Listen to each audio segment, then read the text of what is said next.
అంటే ధారణ మార్గంలో ఒక మనసు ఈ ధారణ ద్వారా ఎదుటివారిలో ప్రేరణ కలిగించవచ్చు, మార్పులు తీసుకురావచ్చు గురుగారు. ఒక్కటి అంటే అది అతీతమైన స్థితి. ఇంకొక మాట కూడా, జానప్రస్థం ఎప్పుడు కూడా మొదలైన సత్యం చెప్తున్నాం, నిజం చెప్తామన్నాం.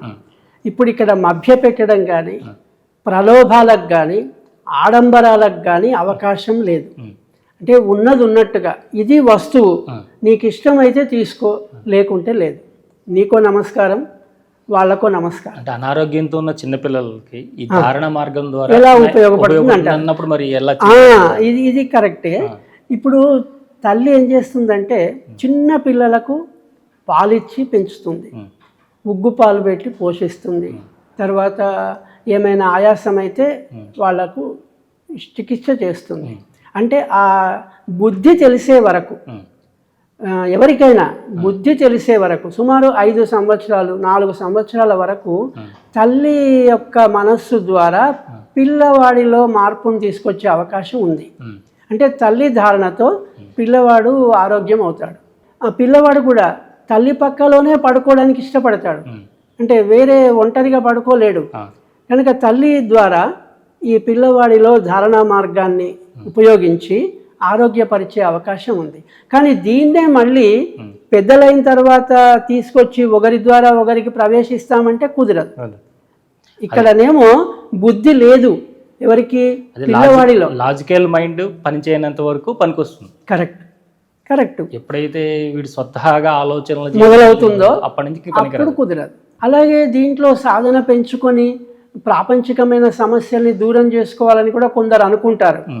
అనేక సమస్యలు, అప్పుల బాధలు, లేదా వివాహం కాకుండా ఉన్నవాళ్ళు, ఉద్యోగం రాకుండా బాధపడేవాళ్ళు, ఇలాంటి వాళ్ళు ఎంతోమంది ప్రాపంచిక సమస్యల్ని ఈ మార్గం ద్వారా దూరం చేసుకోవచ్చేమో అన్న భ్రమలో ఉంటారు, ఆశలో ఉంటారు. అలాంటి వాటికి ఇచ్చే సలహా ఏమిటంటే, ప్రారబ్ధ కర్మనైతే ఎవ్వరూ తొలగించలేరు. అది మొట్టమొదటిది. శుభాశుభ కర్మ ఫలాన్ని మాత్రమే మనం అనుభవిస్తున్నాం. ఏవి? సుఖదుఖాలకు సంబంధించినవి. ఈ సుఖదుఖాలకు సంబంధించిన సమస్యల్ని ఏ సాధన, ఏ మార్గము తొలగించలేదు. ఇది శాస్త్రంలోనే, ఉపనిషత్తులలోనే చెప్పబడింది. భాగవతంలో కూడా ప్రహ్లాదుడు స్పష్టంగా చెప్పాడు, ఇది ఎవ్వరూ తొలగించేది కాదు. మరి ఏం చేస్తుంది అంటే, ఆ సుఖదుఖాలకు అతీతమైన జ్ఞానాన్ని నీకు అందిస్తుంది. దానివల్ల ఏమవుతుందంటే, 2 ఉన్నాయి ఇక్కడ.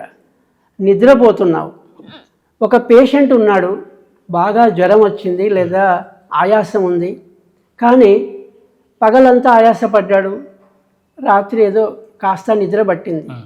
నిద్ర పట్టినప్పుడు, గాఢ నిద్రలో ఉన్నప్పుడు శరీరం ఉంది, వ్యాధి ఉందా లేదా? జ్వరం ఉందా లేదా? ఉంటుందండి. జ్వరం ఉంటుంది, వ్యాధి, శరీరం ఉంటుంది, మనస్సు కూడా ఉందా లేదా? ఉంది. కానీ బాధ ఏది? బాధ లేదు కదా. బాధ ఉంటే నిద్రనే పోడు. నిద్రపోయినప్పుడు ఇవన్నీ ఉన్నాయి, కానీ బాధ మాత్రం లేదు. ఎందుకు లేదంటే, అప్పుడు మనస్సు కూడా నిద్రపోయి ఉంది. అంటే బాధ ఇప్పుడు శరీరానికా మనస్సుకా? అంటే బాధ మనస్సుకే ఉంది. అంటే సుఖదుఖాలు అనుభవించేది మనస్సే. అలాంటి సుఖదుఖాలు అనుభవించే మనస్సుకి మనం జ్ఞానమును గనక అనుభవానికి తెస్తే, సుఖదుఖాలను పక్కన పెట్టి అది జ్ఞానానందంలోనే ఉంటుంది. అతనికి కూడా జ్వరం వస్తుంది, ఆనందంలో ఉన్న వాళ్ళకు కూడా జ్వరాలు వస్తాయి. రమణ మహర్షికి పెద్ద రణమే అయింది. అయినా కూడా దాన్ని లెక్క చేయకుండా ఆయన ఆనందంలోనే వచ్చిన భక్తులతో మాట్లాడుతూనే సంతోషంగా ఉన్నాడు. దాని పని అది చేసుకుంటుంది అన్నాడు. ఎలా చెప్పగలిగాడంటే, దానికి అతీతమైనారు కనుక. సుఖదుఖాలకు అతీతమైంది ఆనందం. ఆనందంలో ఉన్నవాడికి సుఖదుఖాలు ఏమాత్రం బాధించవు. ఉంటాయి కానీ బాధించవు. అంటే ఎన్నో సంవత్సరాలు సాధన చేసిన తర్వాత వచ్చే ఈ ఫలితం కంటే చక్కగా ఓ మంచి అమ్మవారి దేవాలయానికి, విశిష్టమైన దేవాలయాలు ఎన్నో ఉన్నాయి, అక్కడికి వెళ్ళి మొక్కుకున్న, నమస్కారం చేసి, హోమం చేసిన, యజ్ఞం చేసిన వెంటనే ఫలితాలు కనబడుతున్నాయి కదా గురు. అవి చేసుకుంటే మంచిది కదా. మరి ఎందుకు ఈ మార్గం అంత కనబడుతున్నాయంటే, చిన్నపిల్లలకి ఏం చేస్తారంటే, స్కూలుకు వెళ్ళడం అంటే వాళ్ళకు బరువు, మారాం చేస్తారు. మారాం చేస్తే పెద్దవాళ్ళు ఏం ఆలోచించిందంటే, వీడికి ఏదో ఒక ఉపాయం చేయాలి అని చాక్లెట్ ఇస్తాంరా, నువ్వు స్కూల్కి వెళ్తే నీకు చాక్లెట్ అని చెప్పారు. అయితే పిల్లవాడు చాక్లెట్ ఆశ కోసం స్కూల్కి అలవడతాడు. అయితే వాడు స్కూలుకు రోజు ఆ రుచి దొరికిన తర్వాత అప్పుడు చాక్లెట్ అవసరం లేదుగా, నేను స్కూల్కి పోతాననే వెళ్ళిపోతాడు. ఇక కొందరు ఏం చేస్తారంటే ఈ చాక్లెట్ తీసుకొని స్కూల్కు మానేయడం మొదలేస్తారు. అంటే చాక్లెట్కి అలవాటు పడ్డవాడు స్కూలుకు ప్రాధాన్యం ఇవ్వడు. అదే మాదిరిగా ఇవన్నీ కూడా ఈ పూజలు, జపాలు, హోమాలు ఇవన్నీ కూడా ప్రాపంచికమైనవే, అంటే కర్మకాండకు సంబంధించినవి. కర్మకాండ ఎప్పుడూ కూడా సంపూర్ణ జ్ఞానాన్ని ఇవ్వదు, నీకు తాత్కాలిక తృప్తినిస్తుంది. ఇవాళ నీకు ఉద్యోగం కావాలి లేదా పుత్రుడు కావాలంటే దశరథ మహారాజు పుత్రకామేష్టి యాగం చేశాడు, పుత్రుడు కలిగాడు, అయిపోయింది. మళ్ళా ఆ పుత్రుడు అరణ్యానికి వెళ్ళినప్పుడు లేదా అదే వనవాసం చేసినప్పుడు, మరి సీత రావణుడు ఎత్తుకుపోయినప్పుడు, మరి దశరథుడి ప్రాణాలు దక్కించుకోవాల్సినప్పుడు పుత్రకామేష్టి యాగం పనిచేయలేదు కదా. అంటే పుత్రకామేష్టి యాగం ఓన్లీ నీకు సంతానం ఇవ్వడం వరకే పనిచేసింది.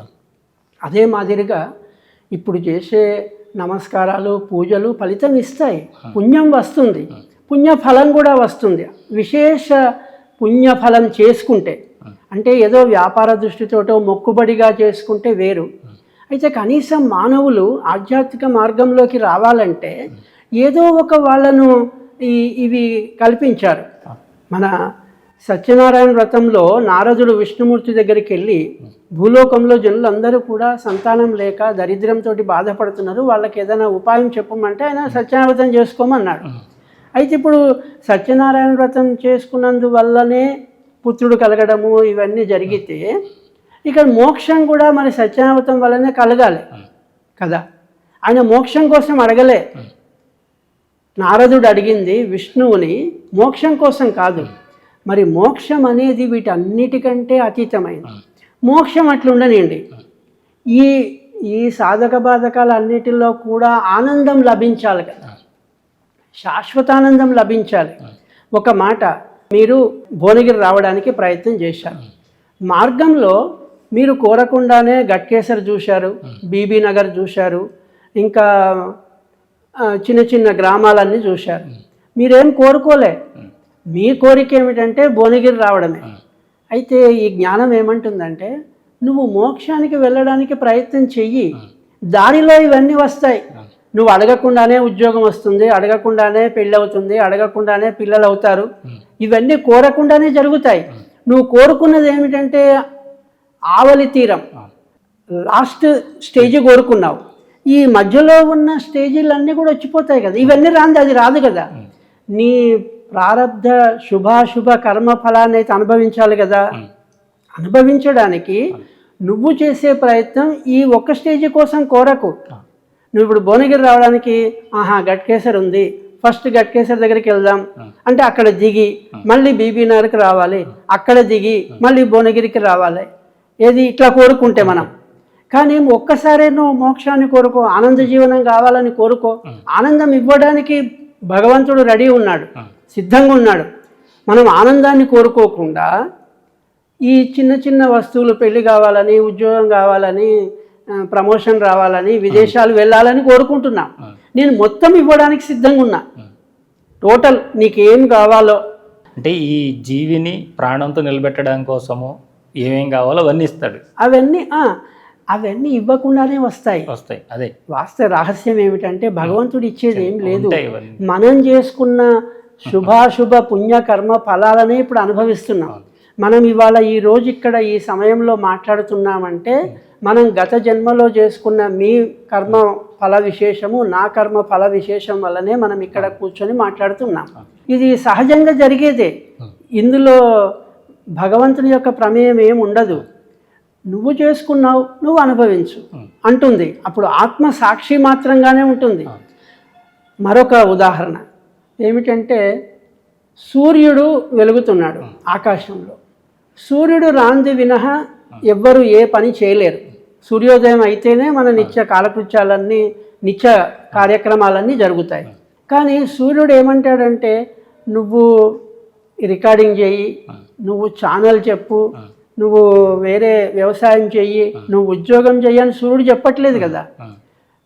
వెలుగొచ్చింది, తెల్లారింది, ఎవరి పని వాళ్ళు చేసుకుంటున్నారు. సూర్యుడు కేవలం కర్మ సాక్షిగానే ఉన్నాడు.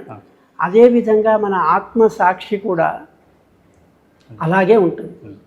తనల్ని కదిలిచ్చినప్పుడు మాత్రం నీకు ఏది కావాలంటే అది అఖండమైన శక్తిని, అమోఘమైన చైతన్యాన్ని, అపరిమితమైన ఆనందాన్ని ఇస్తుంది. అది ఎక్కడుందంటే మన లోపలే ఉంది.